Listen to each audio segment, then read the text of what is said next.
everybody. Here we are, all ready to take you down to Pine Ridge for another visit with Lum and Abner, brought to you by the makers of Horlicks, the original malted milk.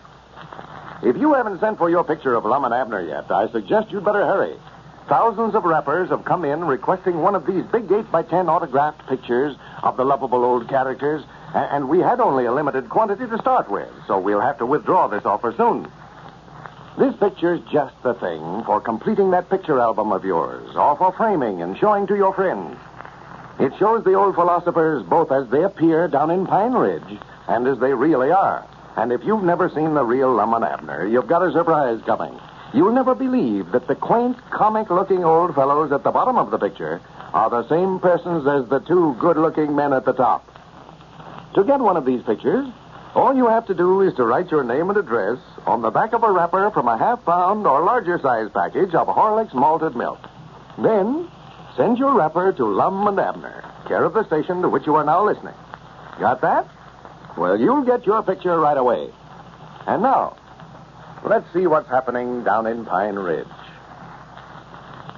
When Lum and Abner turned all of their hogs over to Squire Skimp to sell for them, they neglected to get a receipt. Now the old fellows are at the mercy of the squire.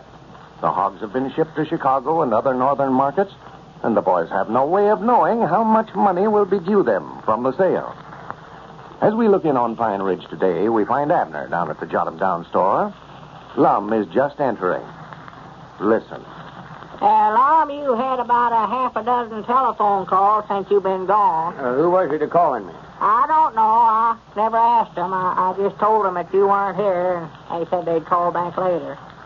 More like they calling up when to get my advice on some business finance matters, I reckon. Well, they never said. There was one of them was a woman, I know that. A woman? Yeah. Well, I reckon it was some woman's club then. Parents Teachers Association or Ladies' Aid Society or some of them want me to make a talk at one of the meetings, maybe. Make a talk? Yeah, I'll have a lot of that to do now that I've made such a success out of it. Yeah? What's the matter with your woman, Abner, Elizabeth? I don't know. What? Well, I passed her down the road there just now, and she never even spoke. I lifted my hat and spoke just as friendly as I knowed how, and she just throwed her head in the air and never even nodded. Oh, yeah, I know, Lum. You and her has had a falling out. Had a falling out? Yeah. Well, I ain't even seen her in a week. Well, she's the one that fell out. She's mad at you over all the damage them hogs done while we had them over at your place. Well, that was the hogs done that, though. That wasn't my fault. Well, she's blaming it on you anyhow. Why don't you blame it on to you? The hogs is as much yours as it was mine. Yeah, but she's mad because you made me keep them over there. Well, I never made you keep them over there. That was your idea. Yeah, but she don't know that now. Well, why didn't you tell her? Well, I was the one that told her it was your idea. I couldn't turn right back around then and tell it was mine, could I? You mean you told Elizabeth that it was my fault we kept them hogs over there? Well, I never exactly told her that it was you, but she knows it was me or you won, and I told her it weren't me. That must be where she got the idea. No wonder she acted that way then. Oh, yeah, she's pretty mad about it, all right. She said some awful mean things about you this morning. She did? Yeah, I wanted to take up for you so bad I couldn't hardly stand myself, but I had sense enough to keep my mouth shut. Well, I wish she knowed the straight of it. There's no reason for her to be mad at me. Well, now, you can't hardly blame her, though, Lum. If you worked as hard as she has, planting a garden and them flower beds out there, and then have a batch of hogs come in there and root it all up, well, you'd be mad, too, I bound you. Well, you talk like I was the one that rooted them up. Oh, no, she don't think it was you. She knows it was a hog. But she blames you for leaving the hogs over there. I want you to step there to the phone right now and call her up and explain to her that I never had a thing to do with putting them hogs over there. Well, she ain't home if you just now passed her down the road there. Yeah, that's right. Oh, yeah. Now, you've got things where I'd be feared to go to your place now. Yeah, but I was to tell her that it was my fault, too. Couldn't neither one of us go over there. Ain't no use to bring me in on this, for she's done mad at you. Well, I'll go over there tonight with you. Sort of talk to her. Undoubtedly, both of us together ought to be able to explain it to her. And I can just stay for supper while I'm there. Yeah, that's the thing to do. Just tell her that you never knowed that they was going to do so much damage when you sent them over there. Yeah, I'll figure out something to tell her.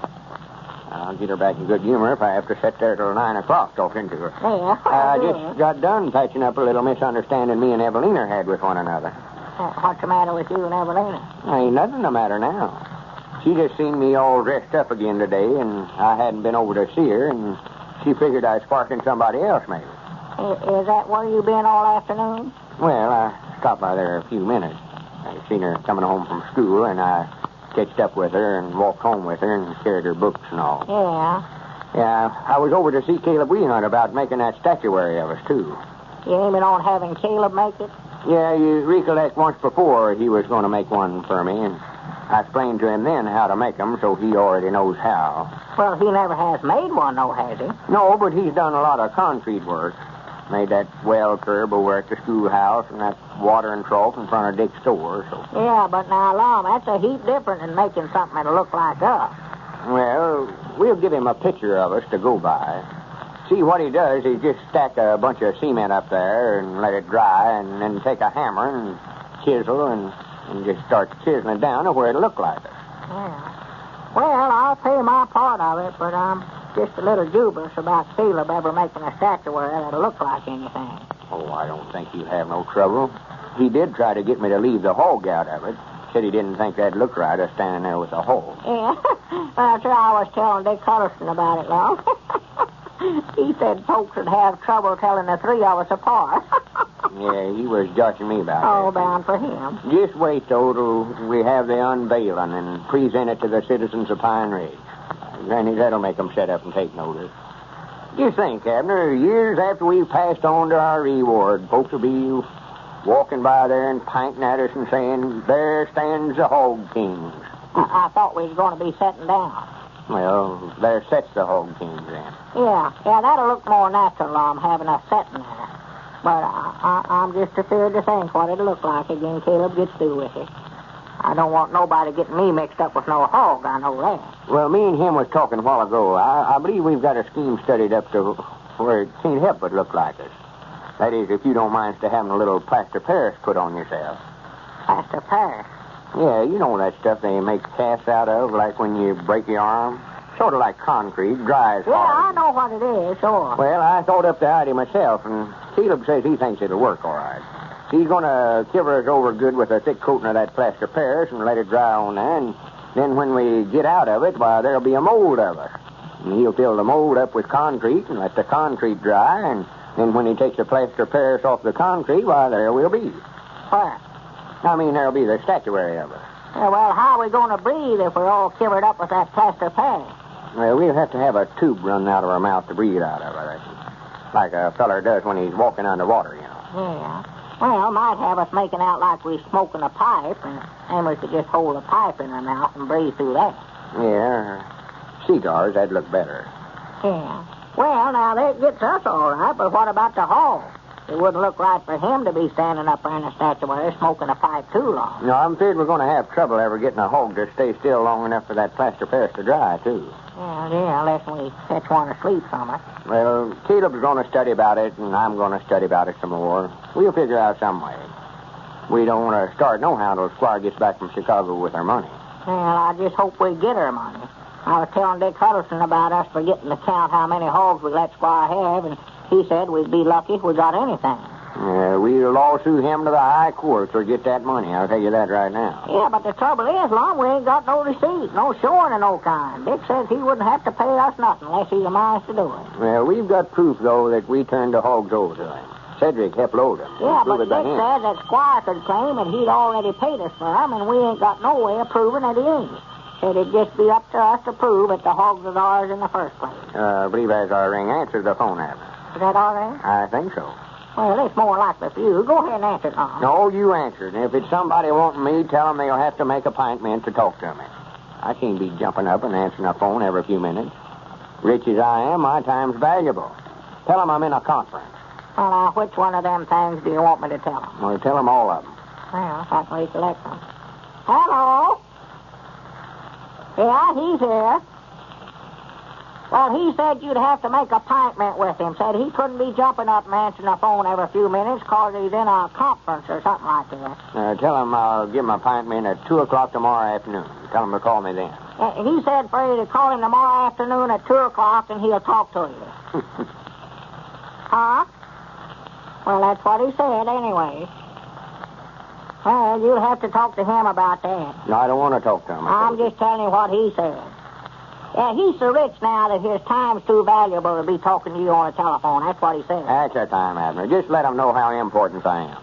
They don't want to call tomorrow at 2 o'clock. I don't care whether they call or not. He said it never made no difference to him whether you ever called or not.